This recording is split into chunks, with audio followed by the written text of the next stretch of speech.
ஆண்டவரே, எங்கள் இரக்கம் உள்ள கடவுளே, உங்களுக்கு கொடாமல் ஸ்தோத்திரங்களை நாங்கள் ஏழுப்பதில் மகிழ்ச்சி அடைவோம். காரணம், தேவரீர் அன்றைக்கு பரிசையில் ஒரு கேள்வி கேட்டார்.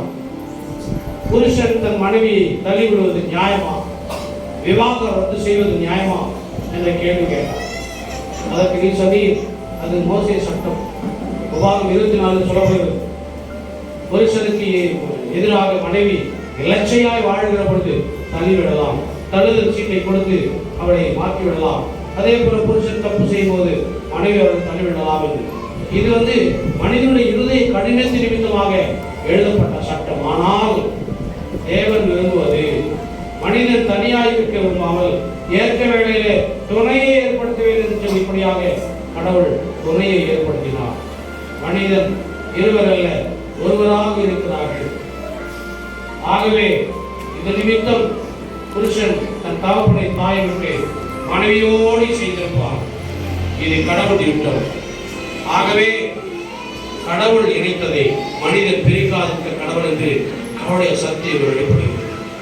எனவே புருஷனும் சரி, மனைவி சரி, எந்த சூழ்நிலையிலும் விவாகரத்து என்பது, தள்ளுதல் சீட்டு என்பது கூடாதது. ஆனால் ஒருவன் விபச்சாரத்தில் ஈடுபட்டார், நேரடியாக புருஷனோ மனைவியோ கண்ணிலைப்பட்டார், அவனை விவாகம் செய்யலாம். மற்றபடி விட்டுக் கொடுத்து மன்னித்து தாழ்மையோடு அன்போடு குடும்பத்தை நடத்துவதுதான் சிறந்தது என்பதை இயேசு பெருமான் கற்றுக் கொடுக்கிறார். இதுவே நல்ல குடும்பம். திருமணமாகவே கடவுளால் ஏற்படுத்தப்பட்ட ஒன்று. கடவுள் ஆணை பெண்ணை சமமாக படைத்தார். அங்கே இறைவன் வாழ வேண்டும், இறைவனை நினைவு கூற வேண்டும் என்பதற்காகவே குடும்பத்தை ஏற்படுத்துகிறேன். திருமணம் என்பது பரிசுத்தமாகும். பரிசுத்தத்தை ஒருபோதும் குறைச்சல் ஆகாதபடி எந்த புருஷனை எந்த மனைவியும் ஏற்கக்கூடாது என்பதை இன்றைக்கு செய்தி நாம் கேட்டோம். ஒரு புருஷன் எப்படி வாழ வேண்டும், ஒரு மனைவி எப்படி வாழ வேண்டும் என்கிற அறிவுரைகளை என்ற பண்புகளை ஐயவடியாக அழகாக கேட்கிறோம்.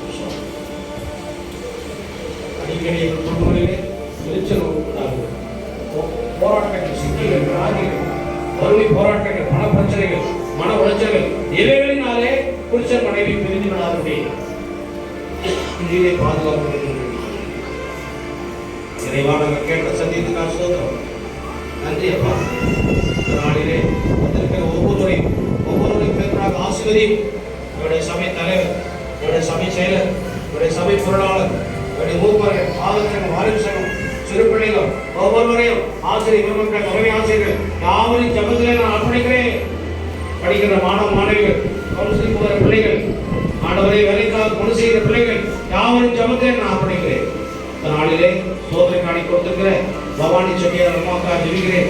பிள்ளைகளை ஆண்டவரை மிக சிறப்பாய் நல்ல வியாபாரம் செய்யத்தக்கதாக என் தேவருக்கு தேவமாக சித்தம்மா ஹரிஷ்குமார் இவர்களுக்காக ஜெபிக்கிறேன். ஆண்டவரை 11-12 தேதிகளிலே பிரசவம் நடைபெறுகின்ற டாக்டர் சொல்லியிருக்கிறார்கள். ஆண்டவரை ஏற்ற நேரத்திலே சரியான வேளையிலே பிள்ளைகளுக்கு ஆண்டவரை சுகப்பிரசவத்தை தேவன் கொடுக்க வேண்டும் என்று நான் வேண்டிக் கொள்கிறேன்.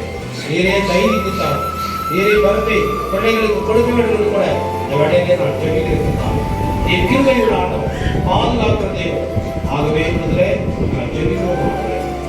ஆண்டவரே இந்த வேலையிலே என்னுடைய சமயங்கள் படைத்திருக்கிற மாத காணிக்கைக்காக, நிறுவன காணிக்கைக்காக நன்றியோடு சொல்லிக்கிறேன். படைத்த ஒவ்வொரு குடும்பத்தின் உழைப்பை, வருமானத்தையும் ஆண்டவரை ஆசீர்வதிக்குமாய் நான் வேண்டியிருக்கிறோம்.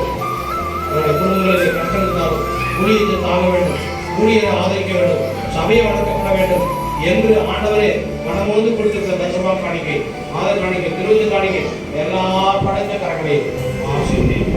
ஆண்டவரை நாங்கள் புதிய ஆலய கட்டுவதற்காக இடம் வாங்கலாம் ஜெபிக்கிறோம். ஆண்டவரை எங்களுக்கு அதை கைக்குடி வர செய்யும். சித்தமானால் அதை வாய்க்க செய்ய வேண்டும் வேண்டிக்கிறோம்.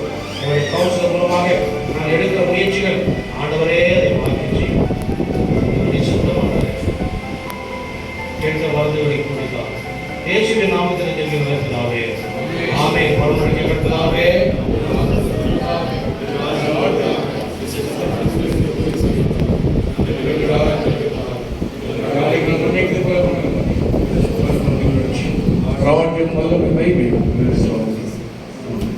நாம் ஆசீர்வாதங்களை பெற்றுக்கொள்வோம்.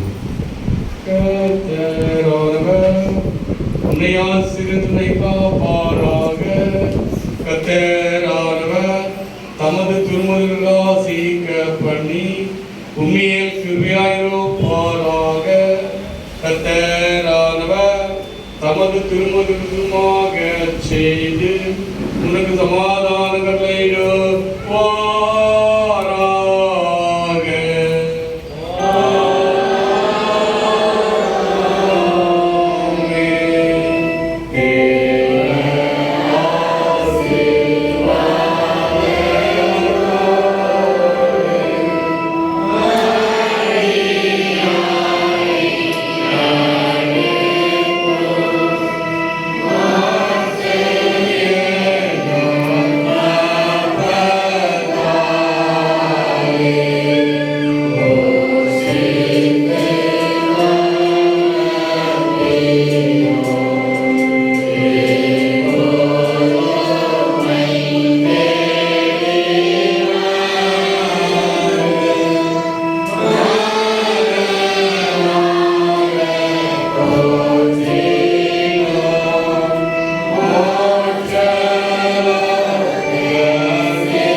ஆத்மாவை கர்த்தரை ஸ்தோத்திரி, எவ்வளவே பரிசுத்தமானவரை ஸ்தோத்திரி.